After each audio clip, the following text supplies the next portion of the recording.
जरूरी है। मैं ठीक है विपिन जी, बार बार एक बात आ रही है कि दिल्ली का विकास होना चाहिए, लेकिन विकास किन शर्तों पर हो?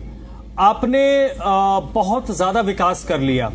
फैक्ट्रियां लग गई, प्रति व्यक्ति आय में इजाफा हो गया, धन धान्य से दिल्ली का हर घर भर गया, लेकिन वही आपको सांस लेने में परेशानी हो, आप घर से बाहर निकलने से पहले आपको 10 बार सोचना हो, आपके बच्चे घर से बाहर ज्यादातर वक्त ना निकल पाए क्योंकि डर है, घर से निकल रहे हो तो मास्क लगा लो, बुजुर्गों को आप रोको कि घर से बाहर मत निकलिए, बाहर प्रदूषण है, पानी की समस्या है, घर में पानी नहीं आ रहा, तो ऐसे विकास को हम क्या करेंगे?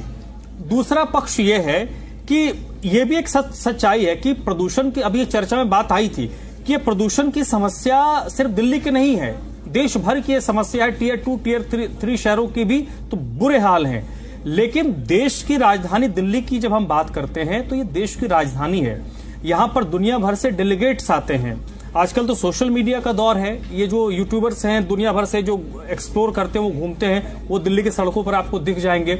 वो जब वीडियो के मार्फत ये कहते हैं, जिनके मिलियंस में फॉलोअर्स हैं दुनिया भर में, वो जब कहते हैं कि सब कुछ ठीक है लेकिन सांस लेने में बड़ी दिक्कत है, पॉल्यूशन है, तो दुनिया भर के एम्बेसडर्स आपके यहां पर हैं, तो फिर एक अलग छवि बनती है। तो दिल्ली को आपको बाकी इलाकों से बिल्कुल अलग रखना होगा, तो उसके लिए तो इसमें सेंटर, स्टेट, ABCD जितनी इकाइयां हैं सबको ज्वाइंटली काम करना होगा। धर्मराज जी, मैं 100 में से 100 नंबर आपको आज दे रहा हूं, क्योंकि आपने कई अहम मुद्दों को उठाया यहां पर। देखिए, जरूरी बात है कि यहां पर भूलना नहीं चाहिए, क्योंकि अगर हम बात करते हैं कि वायु प्रदूषण के क्या क्या मुख्य कारण हैं, क्योंकि अगर हम बात करें प्लास्टिक की, कि हम लोग 5 लाख टन प्लास्टिक वेस्ट हम इधर प्रोड्यूस करते हैं, वो निकलता है, तो इसका मतलब है कि उससे कितनी टॉक्सिक गैस एमिशंस होती हैं, वो कितना उनका योगदान है वायु प्रदूषण में, उसका क्या समाधान क्या है कि आप बायोडिग्रेडेबल वो है नहीं, उसके बाद अगर आप बर्निंग कर उसको जलाते हैं तो उसके बाद क्या समस्या होती है, पराली की अलग समस्या है, वो अलग एक मुद्दा है। लेकिन यहां पर जरूरी बातें हैं कि आप स्टार्टअप्स की बात कर रहे हैं कि स्टार्टअप्स को साथ में जोड़ें, एनजीओs को जोड़ें, कुछ वॉलंटरी ग्रुप्स हैं उनको जोड़ें, किसी तरह से भागीदारी, क्योंकि आपने बात करी कि कैसे एक जन जागृति लाई जाए, क्योंकि सबका योगदान चाहिए, क्योंकि ये कोई ऐसा नहीं है कि जादू की छड़ी आएगी। अच्छी बात है, कोई भी सरकार होती है वो उनकी मंशा भी साफ होती है और एक योजनाबद्ध तरीके से वो शुरुआत करते हैं, इंप्लीमेंटेशन भी वो चाहते हैं कि अगर कहीं पेच फंस रहा है तो उस पर भी वर्किंग करी जाए। लेकिन यहां पर अंत में, क्योंकि यहां पर आपको अगर प्रैक्टिकल अप्रोच है तो आपको समझने की आवश्यकता है कि यहां पर कई मुद्दों की वजह से आपको मन मुताबिक नतीजे नहीं मिलते जो आप चाह रहे हैं, जिसके लिए आपने ये सारा अभियान शुरू करा हुआ है। और दूसरी बात है, यूनाइटेड नेशंस के जो सस्टेनेबल डेवलपमेंट गोल्स हैं, भूलना नहीं चाहिए, क्लीन एनर्जी, क्लीन फ्यूल, ये कई चीजें जो 17 उनके सस्टेनेबल डेवलपमेंट गोल्स हैं। हमने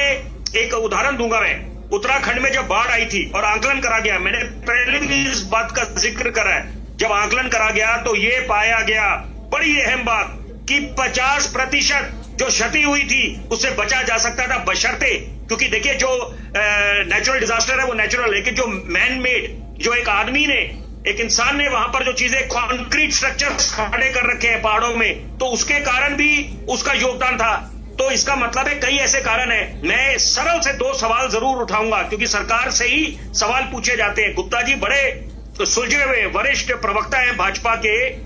देखिए, जो आप ग्रैब 4 की बात करते हैं, ग्रैब 3, ग्रैब 2, ग्रैब 1, एक बात है, BS6 की आप बात कर रहे थे कि उन्हीं गाड़ियों को इजाजत मिलेगी, लेकिन इस समय सवाल आपसे एक आम आदमी, दिल्ली का नागरिक पूछना चाह रहा है कि आपने कितनी नकेल कसी है जो बाहर से गाड़ियां आती हैं। दूसरी बात है, कंस्ट्रक्शन एक्टिविटीज पे जो डेमोलिशन ड्राइव चल रही है, उस पे डेमोलिशन ड्राइव में बुलडोजर की बात नहीं कर रहा, जब घर तोड़ के दोबारा नई इमारतें बनती है, बिल्डर बनाते हैं, उसको लेकर जो एयर पॉल्यूशन होता है, डस्ट, तो वो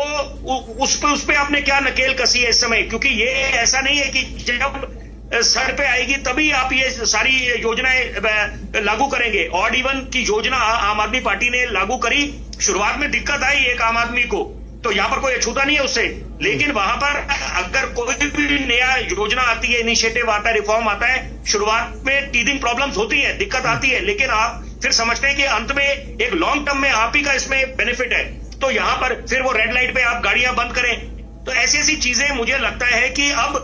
नकेल भी कसनी है और साथ में सबकी भागीदारी की आवश्यकता है कि आपने ट्रैफिक पे, सबसे बड़ी बात है ट्रैफिक कितना बड़ा समस्या है, सारी इंटररिलेटेड है। धर्मराज जी, मैं बोलना ये चाहूंगा, ठीक है सर, हम बोले ट्रैफिक एक समस्या है, लेकिन ट्रैफिक से नहीं, इसमें सर देखिए अब ये बिल्कुल, और इसमें ये भी एक